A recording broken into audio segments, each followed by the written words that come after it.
Rules are meant to be followed, Ethan, Margaret said, her tone dripping with condescension. I don't make the guidelines, I just enforce them. And since you apparently missed every notice, I had no choice but to take action. The hedges are now in compliance. Consider this your final warning. Imagine this. You've spent time and money cultivating a beautiful hedge that not only enhances your home's curb appeal, but also provides a sense of privacy and security. Then out of the blue, you receive a notice from your HOA demanding that you remove it. Homeowners associations, or HOAs, can be a double-edged sword. On one hand, they help maintain property values and community standards, but on the other, they can sometimes overstep their boundaries, leading to conflicts that can leave homeowners feeling frustrated and powerless. One common area of contention is the issue of personal property rights, particularly when it comes to landscaping choices like hedges. Ethan clenched his fists, his voice low but seething. You mean your final act of overreach, because I guarantee this isn't over. Margaret gave him a thin, patronizing smile. Take it up with the board then. But until then, the rules stand. In a quiet suburban neighborhood, the peace was shattered by an incident that would soon be known as the HOA Margaret incident. It all began when a homeowner, Ethan, decided to plant a row of lush hedges along his property line.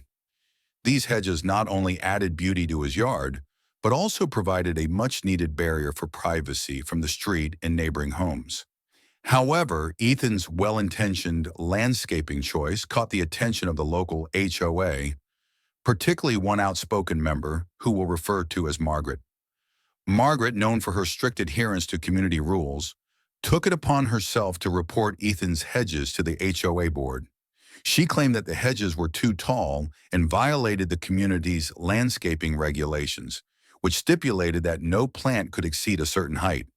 But instead of waiting for a resolution, Margaret took matters into her own hands.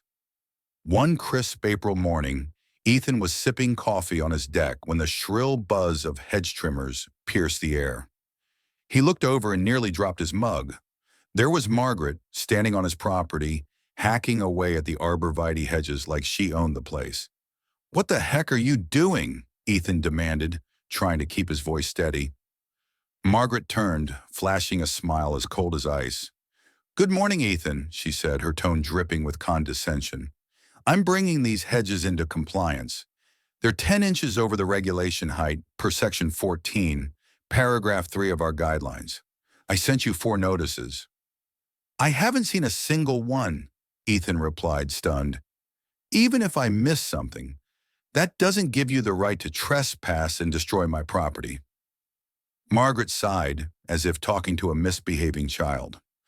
"As HOA president, I have the authority to correct violations after proper notification.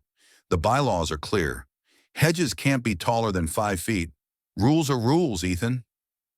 The HOA, eager to maintain its standards, later sent Ethan a formal notice demanding the immediate removal of his beloved hedges.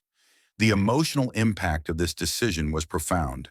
For Ethan, those hedges represented more than just greenery. They were a shield that offered his family a sense of security and privacy. Losing them felt like losing a part of his home.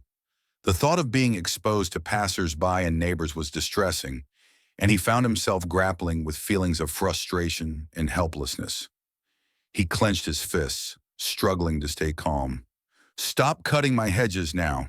We can talk this out like adults." Margaret's fake smile vanished. "I've already documented the violation with photos. The board voted last week to take action. This is happening, like it or not."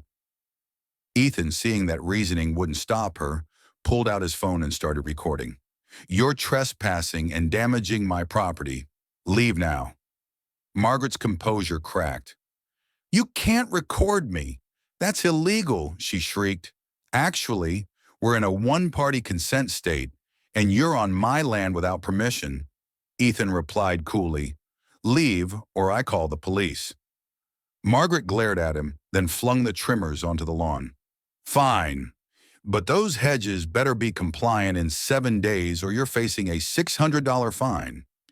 As she stormed off to her silver BMW, vanity plate, ruler gleaming in the sun, Ethan kept recording every step. As the situation escalated, Ethan discovered that the community rules were somewhat ambiguous, leaving room for interpretation. While the HOA had the authority to enforce regulations, many residents felt that Margaret's actions were excessive and intrusive. This incident sparked a broader conversation within the community about the balance between maintaining property standards and respecting individual rights. That afternoon, Ethan got to work. He dug through every document from when he bought the house. Section 14, paragraph 3 clearly stated that hedges could be up to 6 feet tall, not 5, as Margaret claimed. She had lied. He installed security cameras around the property to prevent future incidents and called his friend Sarah, a property law attorney. When she visited the next day, she shook her head at the hacked-up hedges. "This is textbook trespassing and property damage," Sarah said. "Even if your hedges were too tall, which they weren't, she had no right to touch them. That's not how HOAs work." Ethan asked what his options were. "Document everything," Sarah advised. "The damage, the hedge height, any witnesses. We'll send a cease and desist letter and demand compensation. And if you really want to push back, there's something else you can do." That something else was music to Ethan's ears. City ordinances, which trumped HOA rules, allowed residential fences up to 12 feet tall with a permit. The HOA tried to cap fences at 4 feet, but they couldn't override city law. After the emotional turmoil of losing his cherished hedges, Ethan found himself contemplating a new solution to reclaim his privacy: installing a taller privacy fence. The decision wasn't made lightly. He weighed the pros and cons carefully. One of the primary benefits of a privacy fence over hedges was its durability and permanence. Unlike plants that could be subject to disease or pests, a well-constructed fence would stand strong against the elements and provide a consistent barrier for years to come. Additionally, a fence could be designed to match his home's aesthetic, enhancing the overall look of his property while ensuring his family's privacy. Ethan decided on a wooden privacy fence, opting for cedar due to its natural resistance to decay and its beautiful grain. He envisioned a 12-foot-tall fence that would not only block the view from the street, but also create a cozy enclosed space for his family to enjoy. The design included horizontal slats for a modern touch, allowing for some airflow while still maintaining privacy. That Monday morning, Ethan filed for a permit. By Friday, it was approved. That weekend, he hired a top-notch contractor to build the fence. It was $8,000 well spent. The installation process was not without its challenges. First, Ethan had to navigate the HOA's regulations regarding fence height and design, ensuring that his plans complied with community standards. This involved submitting detailed drawings and waiting for approval, which added an extra layer of stress. Once he received the green light, the physical labor began. Digging post holes in his rocky yard proved to be more difficult than anticipated, and coordinating with contractors to ensure the fence was installed correctly required patience and persistence. Still, Ethan remained focused on his goal. And when Margaret drove by and saw the construction crew at work, her face twisted into a mask of pure rage. She marched up his driveway, clipboard in hand, practically vibrating with fury. "What do you think you're doing?" she bellowed. "Our rules state fences can't exceed 4 feet. This is outrageous." Ethan smiled, calm and prepared. He handed her a folder containing the city permit, the ordinance, and Sarah's cease and desist letter. "I'm within my rights, Margaret. City law trumps your guidelines. Oh, and here's an invoice for $6,000 to replace the hedges you destroyed." She flipped through the documents, her expression shifting from fury to disbelief. "This is absurd. The board will fine you daily until this monstrosity comes down," she hissed. "Go ahead and try," Ethan said. My lawyer says your fines won't hold up. And just so you know, my new cameras are recording this. Margaret glanced at the camera mounted above the door. Her mouth opened and closed like a fish out of water. Finally, she sputtered, "This isn't over," and stormed off. Sure enough, the next day a violation notice arrived, demanding Ethan remove the fence or face $150 daily fines. He forwarded it to Sarah, who fired off a scathing letter to the HOA board, warning of a lawsuit if they tried to enforce their baseless fines. But this time, the HOA board didn't rally behind Margaret. A week later, Ethan received a surprising email. The board had reviewed the incident and suspended Margaret from her position pending an internal investigation.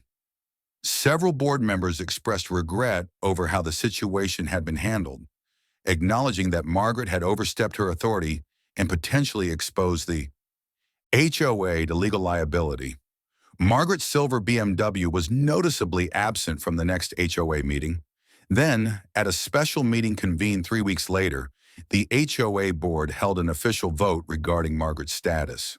The result was decisive, 6-1 in favor of permanently removing her from her position as HOA president. The motion cited unauthorized enforcement actions, trespassing, and damage to private property. For the first time in years, Margaret's seat at the front of the meeting room sat empty. Once Ethan's new privacy fence was installed, the reactions from his neighbors and the HOA were mixed, sparking a lively discussion within the community. Many of Ethan's immediate neighbors expressed their support for his decision. They appreciated the aesthetic appeal of the new fence and recognized the importance of privacy in their own homes. Some even mentioned that they were considering similar installations, inspired by Ethan's proactive approach. They felt that a well-designed fence could enhance the neighborhood's overall look while providing a sense of security for families. However, not everyone was on board. A few residents, particularly those who had previously sided with the HOA during the hedge controversy, voiced concerns about the fence's height and its potential impact on the neighborhood's open feel. They worried that the fence might set a precedent for others to follow, leading to a more enclosed community atmosphere. This sparked debates at community gatherings, with some residents advocating for stricter guidelines on fencing to maintain a sense of openness. As for the HOA, their initial reaction was cautious. After receiving several inquiries from other homeowners about the fence, they decided to conduct a review of their fencing regulations. Ethan was called in for a meeting to discuss his installation, and while the HOA acknowledged that his fence complied with the rules, they expressed a desire to clarify future guidelines to prevent any misunderstandings. This interaction was tense but ultimately constructive, as it opened the door for dialogue about balancing community standards with personal property rights. The community's perspective on personal property rights began to shift as well. Many residents started to recognize the importance of individual choices in enhancing their living spaces. The discussions surrounding Ethan's fence highlighted a growing awareness of the need for a balance between community aesthetics and homeowners' rights to privacy and personal expression. This incident became a catalyst for change, encouraging residents to advocate for clearer regulations that respect both community values and individual freedoms. Reflecting on the entire experience, Ethan realized that the journey through the HOA conflicts and the installation of his privacy fence taught him invaluable lessons about personal property rights and community living. One of the most significant takeaways was the importance of standing up for his rights as a homeowner. Initially, he felt overwhelmed by the HOA's authority and the pressure to conform. However, by advocating for his needs and making informed decisions, he not only reclaimed his privacy, but also empowered himself and his neighbors to consider their own rights. Navigating HOA regulations can be daunting, but Ethan learned that understanding the rules is crucial. He discovered that being proactive, researching community guidelines, attending meetings, and communicating openly with HOA members can make a significant difference. By engaging with the HOA constructively, He was able to clarify his intentions and ensure that his fence complied with regulations. This experience highlighted the importance of fostering a collaborative relationship with the HOA rather than viewing them solely as enforcers of rules. Ethan's journey serves as a reminder for all homeowners to consider their own privacy needs. In today's world, where personal space is increasingly valued, it's essential to assess how your home environment meets those needs. Whether it's through landscaping, fencing, or other means, homeowners should feel empowered to create spaces that reflect their lifestyles and preferences.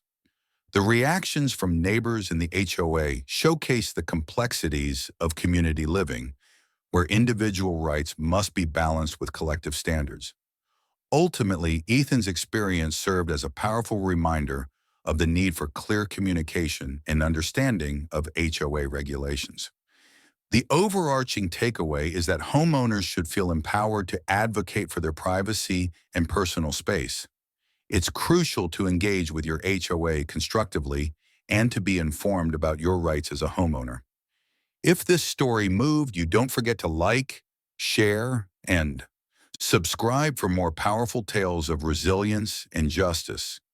Your support allows us to keep delivering valuable insights and stories that inform and inspire people everywhere. Thank you for watching Work Story, and see you in the next one.